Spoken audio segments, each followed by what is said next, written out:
मंजुनाथ जी, आपका तो टेक्नोलॉजी का बैकग्राउंड रहा है। इस रेस्क्यू ऑपरेशन में आपकी इस पढ़ाई का भी उपयोग हुआ क्या? क्योंकि सर प्लानिंग इस तरह के हादसे दोबारा ना हो, ये बहुत जरूरी है।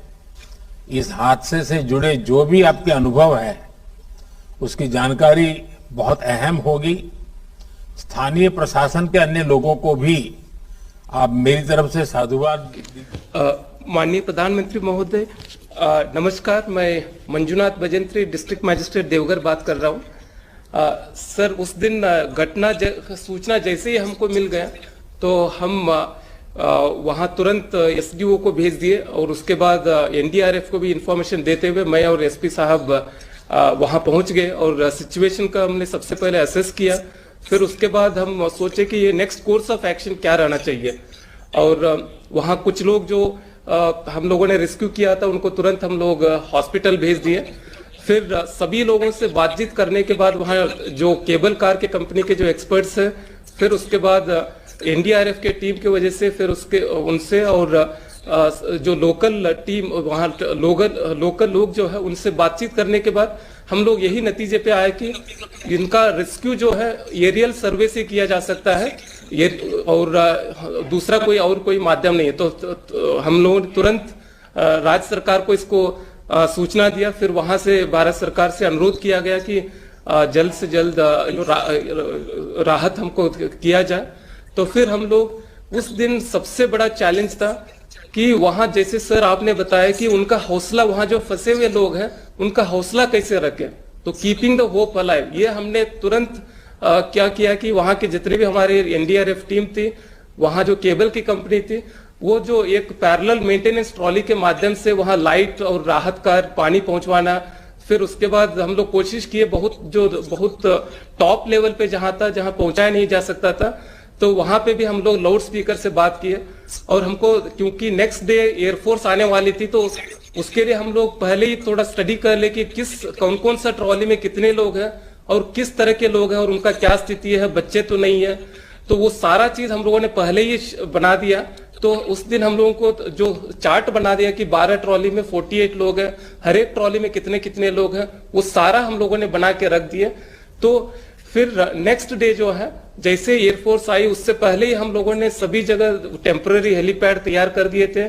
फिर उसके बाद एयरपोर्ट में जो चाहिए सारा कोऑर्डिनेशन जो रहना है वो कर दिए थे।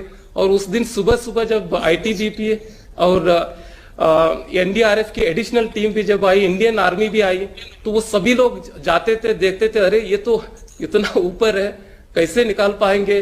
तो सब लोग आते थे, बोलते थे हाँ ये तो एरियल से ही निकल सकता, और कोई रास्ता है नहीं। तो फिर हम लोगों ने एयरफोर्स जब आई सर तो इसका रेस्क्यू शुरू हुआ। उस दिन 33 लोगों का जो फर्स्ट डे रेस्क्यू हुआ। और उस दिन सर एक घटना मैं बताना चाहता हूँ कि सुबह सुबह मुझे लगभग 4 बजे जो कॉल आया, क्योंकि हमने भी रात को जिन जिन से कॉल हुआ था उन सब से बात किए थे। तो एक व्यक्ति बोले कि सर हमको जल्दी निकालिए ना, क्योंकि हमको सुबह सुबह हमारे घर में बच्चे का स्कूल बोर्ड एग्जाम है। तो उससे मुझे कॉन्फिडेंस भी आया कि इनको पूरा हौसला है, हम लोगों ने जो भी दिया है वो सारा चीजें इन लोगों के पास।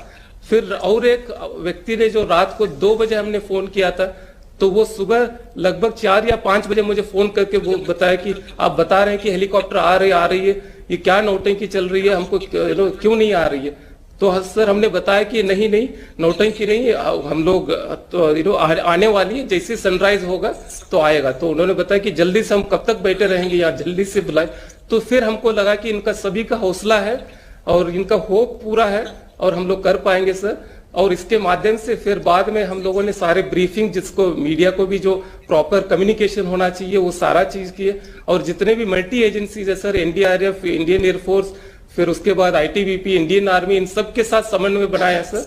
फिर नेक्स्ट डे जो है हम लोग रिमेनिंग लोगों को भी किया सर। और उस दिन जब एक व्यक्ति को नहीं बचा पाए, तब तक सनसेट हो रही थी, तो हमने अनुरोध किया कि आज इसको क्लोज किया जाए, नेक्स्ट डे हम लोग करें। और रात के दौरान हम लोग फिर से ड्रोन से उनको जो भी खाना वाना, पानी, जितना लोगों को हम लोग पहुंचाया जा सकता पहुंचाए सर। और फिर उसके बाद लास्ट डे जो है ये किया गया सर। और इसके लिए सर मैं जिला प्रशासन की तरफ से सर आपको बहुत बहुत धन्यवाद देता हूं सर। और जितने फोर्सेस सभी लोग आए थे उन सभी लोगों को बहुत बहुत धन्यवाद देता हूं sir. Thank you sir. Manjunath ji, आपका तो टेक्नोलॉजी का बैकग्राउंड रहा है। इस रेस्क्यू ऑपरेशन में आपकी इस पढ़ाई का भी उपयोग हुआ क्या? यस सर, क्योंकि सर प्लानिंग में हम सोच रहे थे कि सर वहां वो जो इतना स्टीप क्लिफ था ऑलमोस्ट 90 डिग्री और वो जो 45 डिग्री एंगल पे वो रोपे था, तो उस समय लग रहा था कि सही में इवन जब अगर एयरफोर्स भी आएगी थी हम लोग कैसे कर पाएंगे, वो चिंतित थे हम। उसके बाद जो हमको प्लानिंग में खासकर यूज हुआ सर, उस समय रात को ही हम लोग पहले ही पूरा तैयारी करके रख दे, एक एक ट्रॉली में क्या क्या कौन लोग हैं और उनका क्या स्थिति है, ताकि सुबह रेस्क्यू करते वक्त उनको पता चले कि कहाँ बच्चे हैं, कहाँ महिलाएं हैं, तो वहां ज्यादा फोकस करें सर। और इतना ही नहीं सर, वो उसका हम लोगों ने वीडियो बनाया, जो ट्रॉली जो है हर एक ट्रॉली का उसका डायमेंशन रफ और पूरा 360 डिग्री एंगल, और वो इंडियन एयरफोर्स के हम लोगों के जो ग्रुप कैप्टन साहब थे उनको दे दिया सर, ताकि वो लोग अपना स्ट्रैटेजी बना पाए कैसे किस तरफ आउटसाइड डोर है, कितना केबल से जो सी है उसको अंदर कैसे जाना है, उन्होंने उसकी स्ट्रैटेजी बना के वो लोग कर पाए सर। देखिए, इस तरह के हादसे दोबारा ना हो ये बहुत जरूरी है। इस हादसे से जुड़े जो भी आपके अनुभव है उसकी जानकारी बहुत अहम होगी। स्थानीय प्रशासन के अन्य लोगों को भी आप मेरी तरफ से साधुवाद दीजिए।